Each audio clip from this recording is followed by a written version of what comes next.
ಬೆಳಗಾವಿ ನಗರದೊಳಗಡೆ ಪದೇ ಪದೇ ಕನ್ನಡ ಮತ್ತು ಮರಾಠಿ ಭಾಷಿಕರ ಮಧ್ಯೆ ವಿಷಬೀಜ ಬಿತ್ತುವಂತಿರುವಂಥ ಇಲ್ಲಿಯ ನಾಡದ್ರೋಹಿ ಶುಭಂ ಶೇಳ್ಕೆ ಅನ್ನುವಂಥವನು ಪದೇ ಪದೇ ಕೂಡ ಕನ್ನಡಿಗರನ್ನ ಕಾಲ್ಕೆದ್ರಿಗೆ ಜಗಳ ಬರ್ತಾ ಇದ್ದಾನೆ. ಕನ್ನಡದ ಹೋರಾಟಗಾರರನ್ನ, ಕರ್ನಾಟಕ ರಕ್ಷಣಾ ವೇದಿಕೆ ರಾಜ್ಯಾಧ್ಯಕ್ಷರ ಬಗ್ಗೆ ಮತ್ತು ಇಲ್ಲಿಯ ಪೊಲೀಸ್ ಇಲಾಖೆ ಬಗ್ಗೆ ಹಾಗೂ ವಿವಿಧ ಇಲಾಖೆ ಅಧಿಕಾರಿಗಳ ಬಗ್ಗೆ ಭಾರಿ ಹಗುರವಾಗಿ ಮಾತಾಡೋದ್ರ ಜೊತೆ ನಿಂದಿಸುವಂಥ ಕೆಲಸವನ್ನು ಮಾಡ್ತಾ ಇದ್ದಾನೆ. ಬೆಳಗಾವಿ ಶಾಂತ ವಾತಾವರಣ ಇರುವಂಥ ಸಂದರ್ಭದಲ್ಲಿ ಎಲ್ಲೋ ಒಂದು ಕಡೆ ಕುತ್ಕೊಂಡು ಎಲ್ಲೋ ಒಂದು ಕಡೆ ಮುಚ್ಕೊಂಡು ಒಂಥರ ಹೇಡಿಗತೆ ವಿಡಿಯೋ ಮಾಡಿ ಸಾಮಾಜಿಕ ಜಾಲತಾಣದಲ್ಲಿ ಹರಿಬಿಡುವಂಥ ಕೆಲಸ ಮಾಡ್ತಾ ಇದ್ದಾನೆ.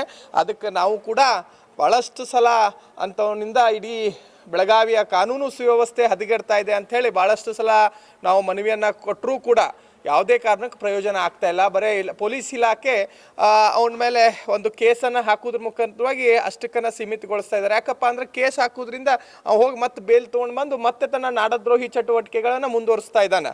ಅದಕ್ಕೆ ಇಂಥ ನಾಡದ್ರೋಹಿಗಳಿಗೆ ಒಂದು ಸೂಕ್ತವಾದಂಥ ಅತ್ಯಂತ ಕಠಿಣ ಕ್ರಮವನ್ನು ತಗೊಳ್ಬೇಕು ಅಂತ ಹೇಳಿ ಇವತ್ತು ಮಾನ್ಯ ಪೊಲೀಸ್ ಇಲಾಖೆಯವ್ರನ್ನ ಭೇಟಿ ಮಾಡಿ ಅವನ್ನ ಗೂಂಡಾ ಕಾಯ್ದೆ ಅಡಿ ಪ್ರಕರಣವನ್ನು ದಾಖಲಿಸಿಕೊಂಡು ಇಲ್ಲಿಂದ ಗಡಿಪಾರು ಮಾಡಬೇಕು ಅಂತ ಹೇಳಿ ನಾವೆಲ್ಲ ಒತ್ತಾಯನ ಮಾಡ್ತಾ ಇದ್ದೀವಿ. ಅದ್ರ ಜೊತೆ ನಾವು ಇಲಾಖೆಗೆ ನಾವೊಂದಿಷ್ಟು ಕಾಲಾವಕಾಶನೂ ಕೂಡ ಗಡುವನ್ನು ಕೂಡ ಕೊಟ್ಟಿದ್ದೀವಿ. ಇಲಾಖೆಯವರು ಏನಾದರೂ ಅವನ ಮೇಲೆ ಸೂಕ್ತ ಕ್ರಮವನ್ನು ತಗೊಳ್ಳದೆ ಹೋದಲ್ಲಿ ಕನ್ನಡಿಗರು, ಕರ್ನಾಟಕ ರಕ್ಷಣಾ ವೇದಿಕೆಯ ಕಾರ್ಯಕರ್ತರು ಇಂಥ ನಾಡದ್ರೋಹಿಗೆ ನಮ್ಮ ನೆಲದೊಳಗಡೆ ಸರಿಯಾದಂಥ ಉತ್ತರವನ್ನು ಕೊಡ್ತೀವಿ, ಸರಿಯಾದ ತಕ್ಕ ಪಾಠವನ್ನು ಕಲಿಸ್ಬೇಕಾಗತ್ತೆ.